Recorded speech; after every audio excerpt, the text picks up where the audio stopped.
യേശുവെ പോലെ ആകുവാൻ be like Jesus. Weekly devotional തോട്ട്സിലേക്ക് സ്വാഗതം.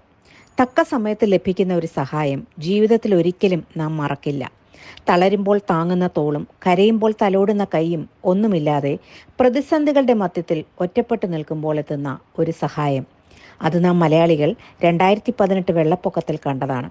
കേരളം മുഴുവൻ എന്തു ചെയ്യണമെന്നറിയാതെ പകച്ചു നിന്നപ്പോൾ കടലിൻ്റെ മക്കൾ സഹായവുമായി എത്തി. അനേകരുടെ ജീവൻ രക്ഷിച്ച് യഥാർത്ഥ നായകന്മാരായി അവർ മാറി. വള്ളത്തിൽ കയറാൻ കഴിയാതെ പകച്ചു നിന്ന സ്ത്രീക്ക് മുൻപിൽ പുറം കുനിച്ച് അതിൽ ചവിട്ടി കയറിക്കൊള്ളാൻ പറഞ്ഞ KP ജയ്സലിനെയും മലയാളി ഒരിക്കലും മറക്കില്ല.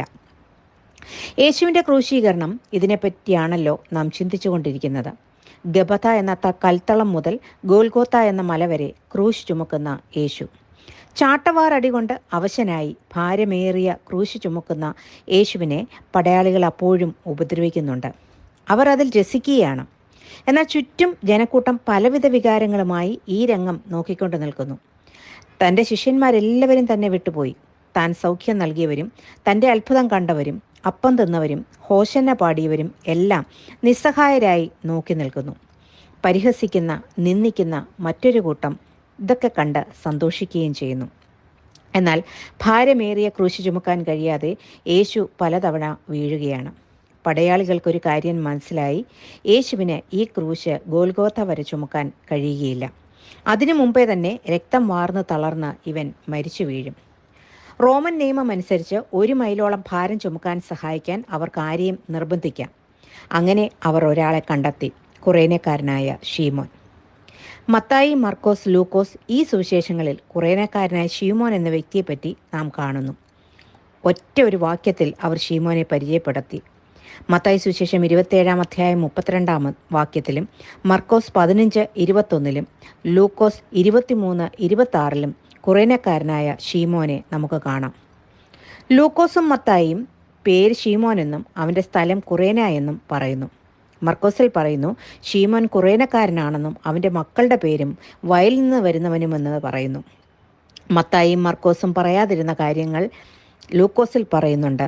വയലിൽ നിന്ന് വരുന്നുവെന്ന്, coming out of the country, ഗ്രാമത്തിൽ നിന്ന് വരുന്നു എന്നാണ് ഇംഗ്ലീഷ് ബൈബിളിൽ എഴുതിയിരിക്കുന്നത്. ആരാണ് ഈ വ്യക്തി? നമുക്ക് നോക്കാം. കുറേന എന്ന പ്രദേശം ആഫ്രിക്കൻ ഭൂഖണ്ഡത്തിലെ ലിബിയയുടെ തലസ്ഥാനമായ ട്രിപ്പോളിക്കടുത്ത് കിടക്കുന്ന സ്ഥലമാണ്. അവിടെ യഹൂദന്മാർ കുടിയേറി പാർത്തിരുന്നു. യഹൂദരുടെ ഒരു സിനഗോഗും അവിടെ ഉണ്ടായിരുന്നു. ആണ്ടുതോറും പെസഹ പെരുന്നാളിന് നാനാദിക്കിൽ നിന്നും യഹൂദന്മാർ യെരുശലേമിലേക്ക് വരിക പതിവായിരുന്നു. ജാതികളും അതിനായി വരുമായിരുന്നു.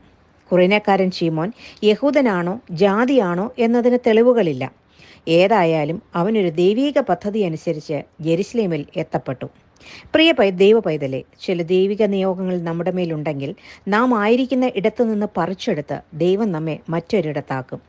അവിടെ നിർബന്ധത്താൽ നമുക്ക് ചിലത് ചെയ്യേണ്ടി വരും.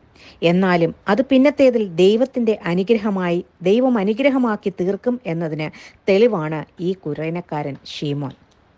ലൂക്കോസ് സുവിശേഷകൻ ദൈവമായ യേശു മനുഷ്യനായി ഭൂമിയിൽ പിറന്നു എന്നാണ് വരച്ചു കാട്ടുന്നത്. മനുഷ്യൻ്റെതായ കഷ്ടങ്ങളും സങ്കടവും ഫീലിങ്സും പരീക്ഷകളും ഒക്കെ അനുഭവിച്ച 100% മനുഷ്യനായി പിറന്ന ദൈവപുത്രൻ. ആ മനുഷ്യപുത്രൻ്റെ ക്രൂശിലേക്കുള്ള യാത്രയിൽ ശരീരം ബലഹീനമായി, വീണും എഴുന്നേറ്റും ഒരടി മുന്നോട്ട് വെക്കാൻ പറ്റാത്ത അവസ്ഥ, രക്തം വാർന്നുപോയ ഒരവസ്ഥയാണ്. ചുറ്റും നിൽക്കുന്നവരെ റോമൻ പടയാളികൾ സൂക്ഷിച്ചു നോക്കി. ബലവാനായ ഒരുവനെ കണ്ടു, ശീമോൻ. അവനെ ക്രൂശ് ചുമക്കാൻ നിർബന്ധിച്ചു. ശീമോൻ എന്ന വാക്കിൻ്റെ അർത്ഥം കേൾക്കുന്നവൻ, കേട്ടനുസരിക്കുന്നവൻ എന്നാണ്.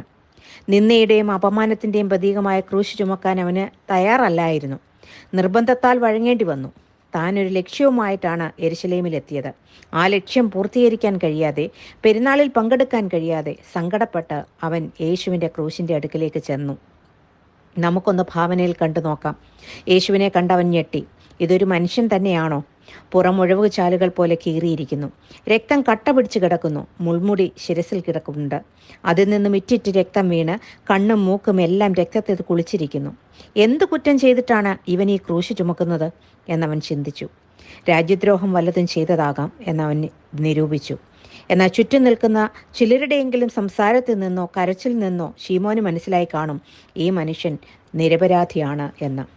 ലൂക്കോസ് പറയുന്നു, യേശുവിൻ്റെ പിൻപേ അവൻ നടന്നു. ക്രൂശ് ചുമക്കുന്നത് യേശുവാണ്.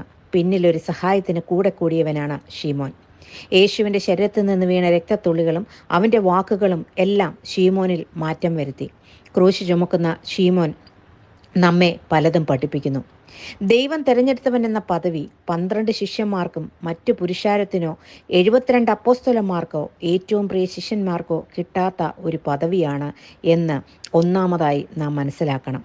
3 സുവിശേഷകരും ഒരു വഴി മാത്രം എഴുതിയെങ്കിലും അവൻ ചെയ്ത പ്രവൃത്തി മറിയ സുഗന്ധതൈലം പകർന്നതുപോലെ ലോകമെമ്പാടും അറിഞ്ഞു.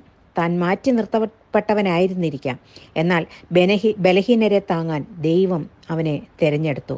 നമ്മെയും ബലഹീനരെ താങ്ങാൻ തിരഞ്ഞെടുക്കും.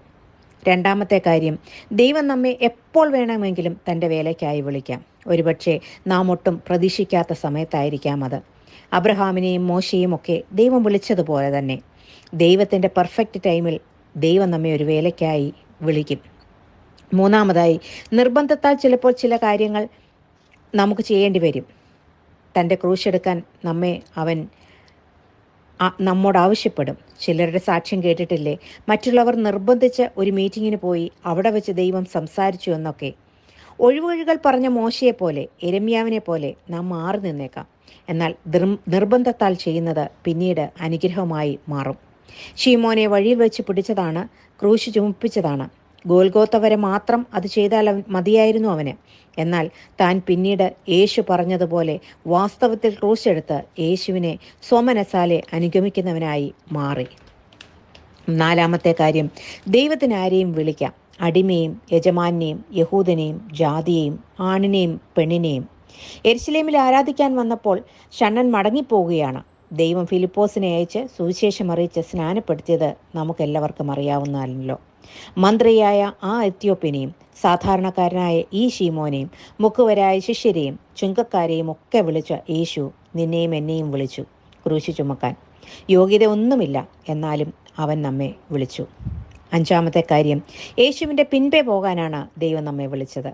നിന്റെ ക്രൂശുമെടുത്ത് എന്നെ അനുഗമിക്കുക എന്നാണ് യേശു പറഞ്ഞത്. ശിഷ്യൻ ഒരിക്കലും ഗുരുവിന് മീതെയല്ല. ക്രൂശ് താങ്ങിയ ഷീമോനെ അല്ല ആണി തറച്ച് ക്രൂശിൽ കയറ്റിയത്. ചെറിയ കാര്യങ്ങൾ വലുതാക്കി കാണിച്ച് നാട്ടുകാരുടെ ശ്രദ്ധ പഠിച്ചു പറ്റുന്ന ഇക്കാലത്തെ ചിലരെ പോലെയല്ല. വെറും ഒറ്റ വാക്യത്തിൽ മാത്രം പരിശുദ്ധാത്മാവ് നമുക്ക് ഈ 3 സുവിശേഷങ്ങളിൽ ഷീമോനെ പരിചയപ്പെടുത്തി തന്നു.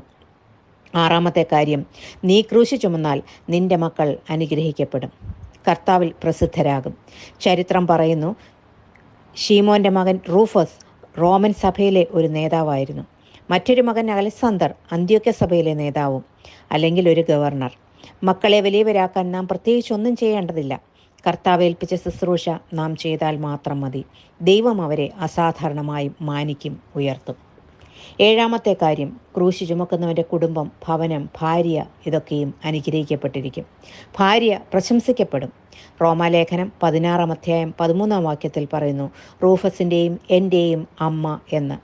പൗലോസ് അങ്ങനെ പറയണമെങ്കിൽ ആദിമ നൂറ്റാണ്ടിൽ സഭയുടെ വളർച്ചയ്ക്ക്, ദൈവദാസന്മാരുടെ വേലയ്ക്ക് താങ്ങും തണലുമായി നിന്ന അനേകം ഭവനങ്ങളിലൊന്ന് ഷീമോൻ്റേതായിരിക്കണം.